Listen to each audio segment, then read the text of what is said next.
Kultuurisõda ehk süstemaatiline rünnak tervemõistusliku maailmatunnetuse vastu on meie hinnangul lihtsalt külm tõsiasi. Järgnevalt kuuleme, mida arvavad sellest teised ühiskondlikud ja religioossed mõtlejad. Tuletab meelde muidugi otseselt kultuurkampfi Bismarcki ajal, aga kõigepealt pettemanöövrid. Ei olnud tegemist mitte kultuuriga, vaid võitlemisega kiriku vastu. Ja kui keegi tahab tänapäeval rääkida või mõisteid tarvitada, tuleb selgeks teha, millest on jutt.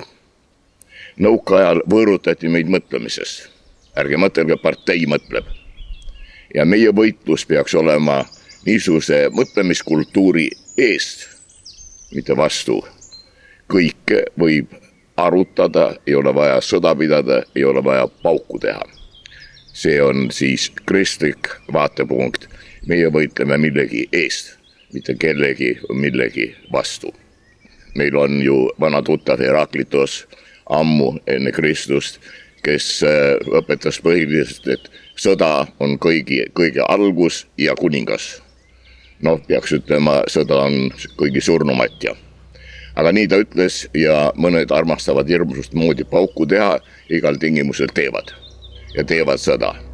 Meil on vaja nendele kuulutada rahu sõnumit, mis see heebrea shalom ei ole mitte, kuidas öelda, relvade vaikimine, vaid rahul olemine.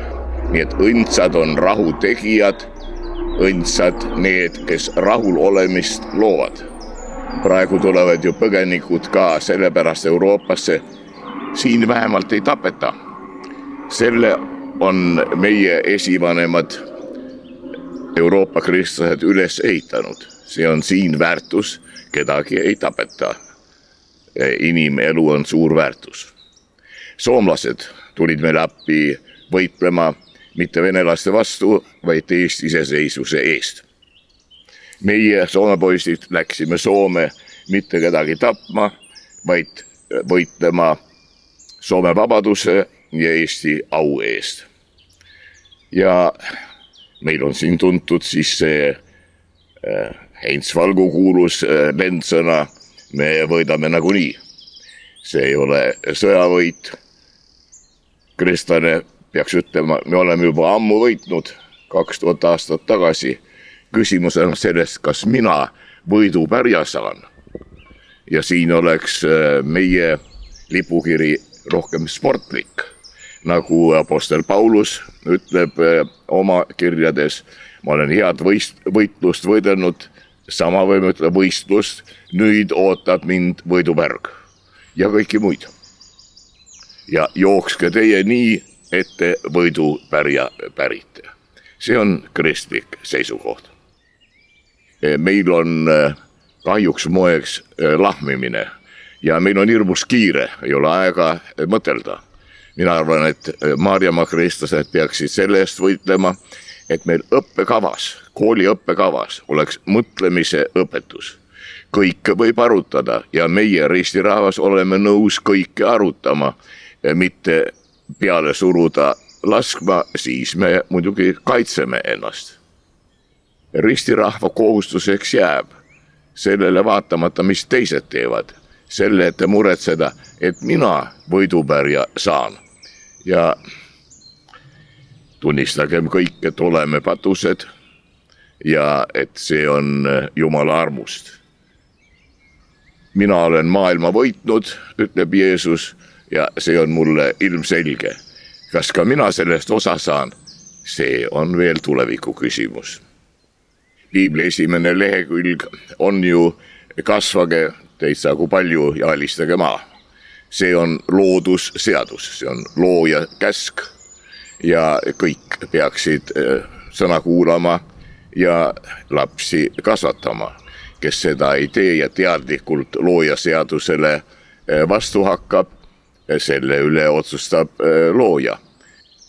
Nüüd niinimetatud iive, see on ka pettemanööver rääkida mingisugust iibest, nagu oleks see midagi eraldiseisvat. Ei ole. Ja elu on alati üles alla käinud. Ajaloost näeme, millal eestlasi oli väga vähe, nii et üks andis teisi jalajäljele suud, kui leidis. praegu meid on ikka tsipaka rohkem. Ja ka need, kes praegu Soomes tööd teevad, võivad homme siin tagasi olla ja Eesti asja ajada.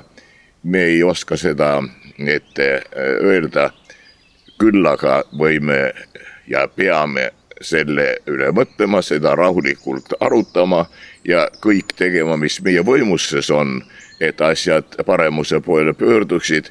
Elu on ikkagi elu ja surm on surm. Keda ei ole, see ei räägi kaasa. Kõik muudatused ühiskonnas võtavad aega. Mingisugust imevahendit ei ole selleks olemas ja see nõukaaegne mõtlemisest võõrutamine, see mõjub kuidagi moodi meie ajudes praegu veel edasi. Alguses küsiti küsimusi. Kui küsijad hakkasid ära koduma äkitselt, siis enam ei küsitud. Ja nüüdki on mõeldud, mul on sellest küllalt näiteid, et parem mitte rääkida. Aga kristlase seisukoht ei ole see mitte, vaid välja astuda õiguste eest ja mõistlikul viisil selgeks teha. Ikkagi põhi oleks, mis ma juba ütlesin, koolidesse mõtlemise õpetus, dialoogi õpetus, mõttevahetuse õpetus, kuidas iganes seda defineerime, aga see on üks põhilisi inimlikke tegevusi. Kõiki probleeme saab lahendada rahuliku aruteluga, ei ole vaja sõda ega paugutamist. Nii et kes praegustest kiriku liikmetest ühte kui teist arvamist avaldab, see on tema arvamine. Aga pühakirjas on kirjas, mis on kristlus, olla valmis surema teiste ees, nii nagu Jeesus Kristus. See on kristlus, armastage üksteist nii, nagu mina olen teid armastanud risti surmani. See peaks olema meie lipukiri ja eeskuju, mida me anname, et me oleme valmis selle eest seisma, selle eest vastutama, mida me ütleme, nii nagu pühakiri sellest räägib, nagu apostel Paulus. Sport on minu arust tänapäeval väga hea sõna. Võistlus ja ilma dopinguta, aus võistlus. Aga me ei tohi ponnistusi selles suunas tegemata jätta. Ja tegijale juhtub nii mõndagi, magajale midagi. Nii et julgesti vennad nüüd tööle ja õppigem mõtlema, sest see on tõesti elu ja surma küsimus, et me rahus lahendame kõik probleemid ühise jõuga, koostööga, milleks Eesti kirikud, Eesti kirikute nõukogu näol on juba ühe hea eeskuju andnud, sellele võib ainult õnnistust soovida.